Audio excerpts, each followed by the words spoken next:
All right, everybody, it's your boy Genius out here at the range today. It is a very chilly morning, and it has been in the 80s. And woke up this morning, it was 37 degrees. But either way, it's a beautiful sunny day that the Lord has made and allowed me to come out here.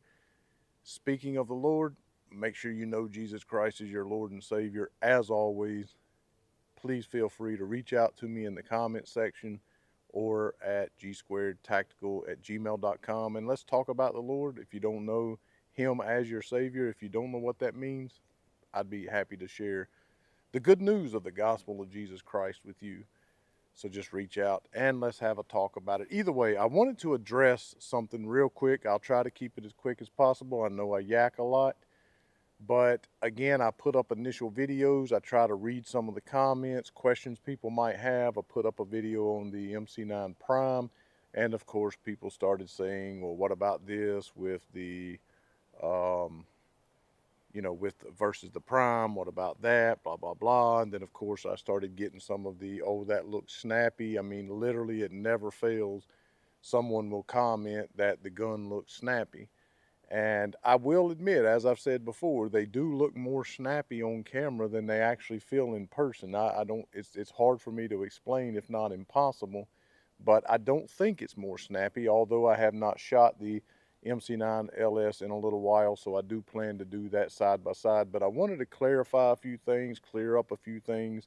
I don't want to say it was so much a mistake necessarily, or that I was, informed you incorrectly. But in the initial video, I mentioned that the grip of the MC9 Prime was thinner.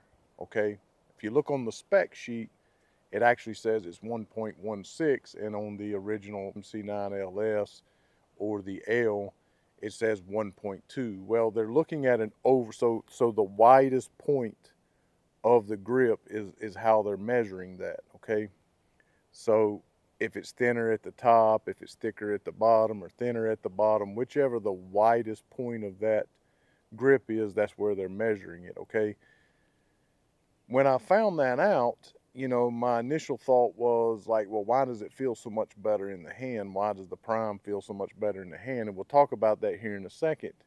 But when I said that it's thinner, okay, what I meant, or what I should have clarified, is that on the LS, you can plainly see with the naked eye, it mostly stays the same thickness from the beaver tail all the way down. It may expand out slightly, but you can see with the naked eye that on the Prime, it kind of widens out more as it comes down and thins out more as it gets up to the beaver tail.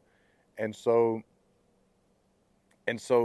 right there in the web of your hand where it counts the most, overall it feels thinner, and it is thinner up around the beaver tail area. But overall, if you're looking at a spec sheet, it's 1.12 on the LS, and it is 1.16 on the Prime. So that, just to clear that up, okay.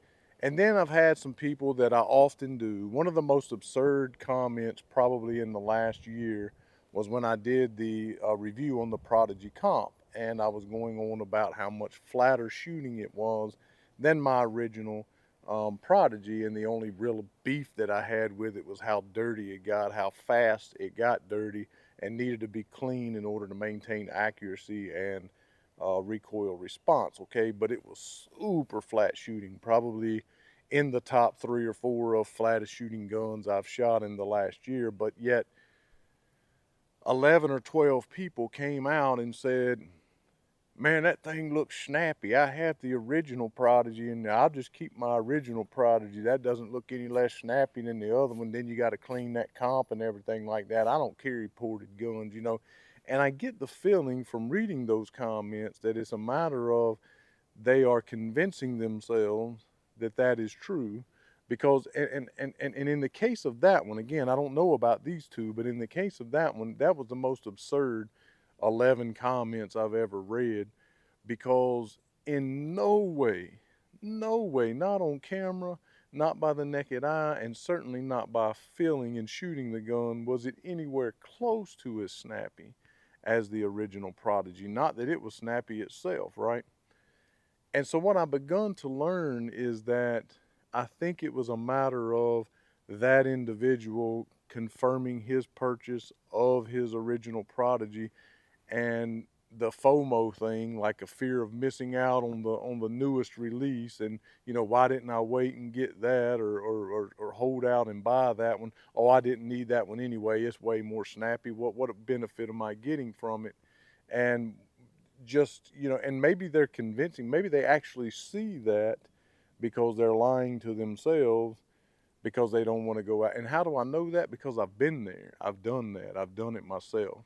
And so I've already had a couple of people say something about it the Prime looking just as snappy, if not more so than the LS, so they'll keep their LS. Now, I don't know if that is true or not because I'm getting ready to shoot them side by side and find out in another video, but it definitely wasn't true with the Prodigy, and it wasn't true with several other ones that people have said that about, okay? So what they're asking and what people have asked is, well, why would I spend $200 more, and is the Prime worth $200 more?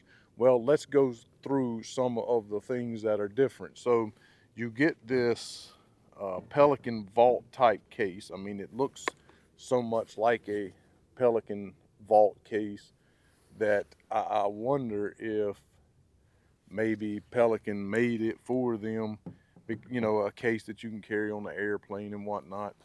And I wonder if Pelican made it for them. It's so close because I have some Pelican, or have had some Pelican Vault cases, and then this is the case that the original LS or MC9 came in.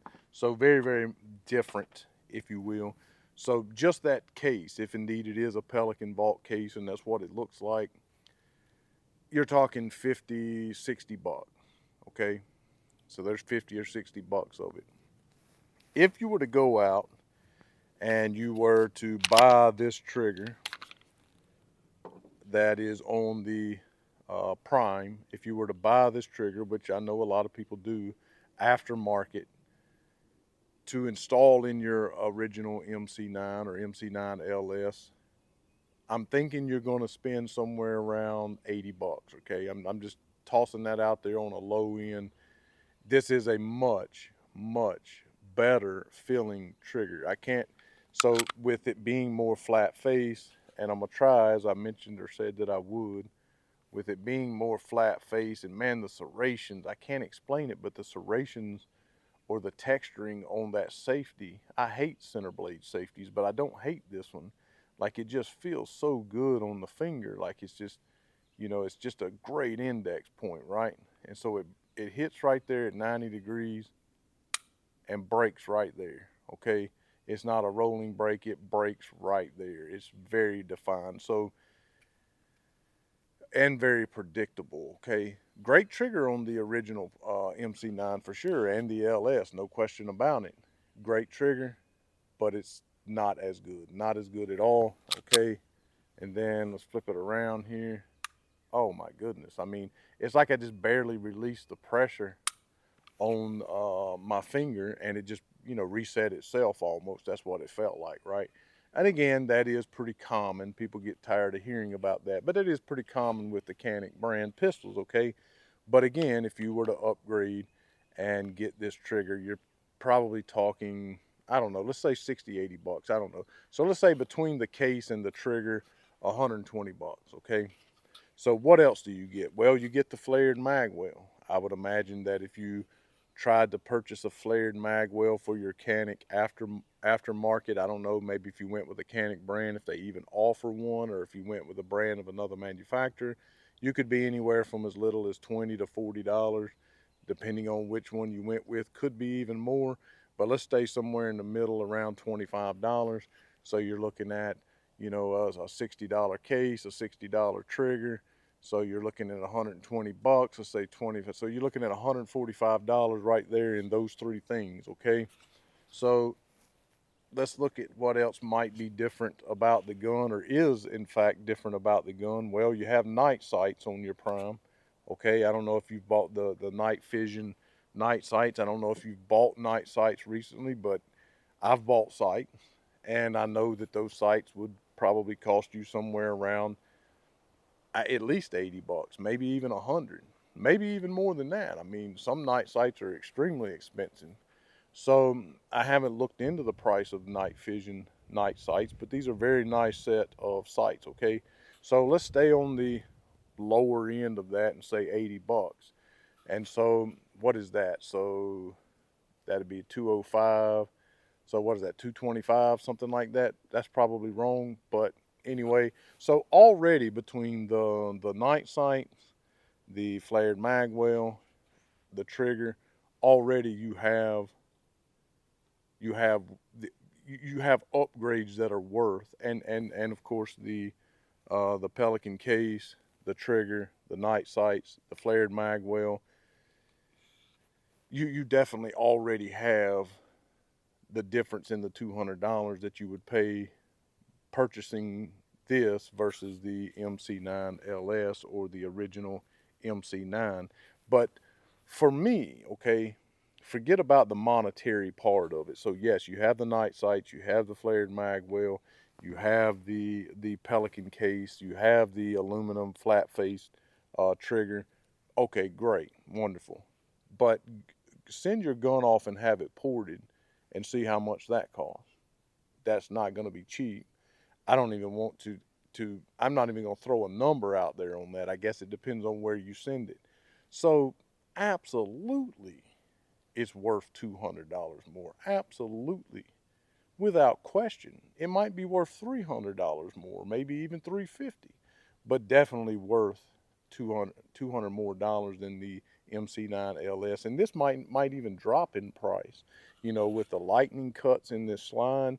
Okay, I mean, just the time it takes to engrave the word prime in the top of the barrel, and then having the fluted barrel in the gun, you know no fluted barrel in your original uh, LS. Is just your standard barrel there. So I mean, how much does it cost to port and flute a barrel, or just to buy that barrel, and and also vent the slide, and also put lightning cuts in the top of the slide, bringing the serrations around, more aggressive serrations. I mean, the serrations on this are like night and day difference. Like it's not even close, as you can see from the picture. It's just not even close. Okay, so I mean, once you really get to digging in to how much you get with this gun versus what you got with the original MC9, which was a great firearm, absolutely. Like I know I keep saying that, but absolutely it's worth $200 more. Come on, people. All right, but the biggest thing for me, okay, is again is being thinner through this area here at the very very top at the beaver tail, which really aids in how it feels in your hand. But then the more straight up and down angle of the grip, giving you that 1911ish type grip, and then me really loving a flared magwell and how my pinky just rests right there and just keeps my grip high and tight up into that beaver tail. And one of my griefs about the original MC9 is how that it felt like my hand would slip down because it was so thick through this area here, okay? And then that texturing on there, like I said, it's something special. It's not until you bear down on it. It's like it morphs into something else when you really grip down on it. And then when you're not gripping on it right, it's it's just a normal texturing. It doesn't stick to your clothes or anything like that. Just how much better this thing feels in the hand is a winner for me. Okay, now I am going to shoot the two of them side by side and check out the recoil thing and whether or not having the ports up here really make that much of a difference. We will see, I guess. I think it does, but I guess we're going to find out. I have not cleaned this gun since the original shooting. It has not been oiled. I think that only to be fair. Now I understand sometimes that can be problematic with a ported gun, but just to answer everyone's question, yes. I mean, if you have the MC9 and you like it and you're wondering is it worth 200 more dollars, I think, or I hope anyway, that I have made the case that it certainly is. That it's definitely worth 200 more dollars from the original MC9 or MC9L or LS. Thanks so much for watching today, guys. Be sure to go over and check me out on Patreon. Consider supporting $5, $10 a month. I try to upload all the videos over there as quickly as possible. At some point, I'm going to try to start doing something with that platform. But either way, go over there, check me out over there. Go to our website at gsquaredtactical.com and, check out, we got some hats, we got shirts, we got some cups, we got gear over there. And you can also click on the 3 lines in the corner and the screen will pop down, support the channel. And you can pick a tier, clear out the box beside name your price, put in there what you would like to pay. We get almost all of that. And again, support the people that support us. Crate Tactical that sends us all of these targets that we're shooting at that are absolutely phenomenal. Currently, still in the process of reviewing a belt from Core Essentials. If you know the product, if you like it, if you want to pick something up from them, if you already were, use my discount code G210 to save 10% at checkout. Also on Crate Tactical, you can use just G2 and save 10% when you pick up something from Crate Tactical. Thanks again so much for watching. If you can't monetarily support me, share me on your social media platforms. Hit the thumbs up. Be sure to subscribe. Let everyone know where they can find the most honest, down-to-earth, blue-collar gun reviews on YouTube. And as always, to God only be the glory.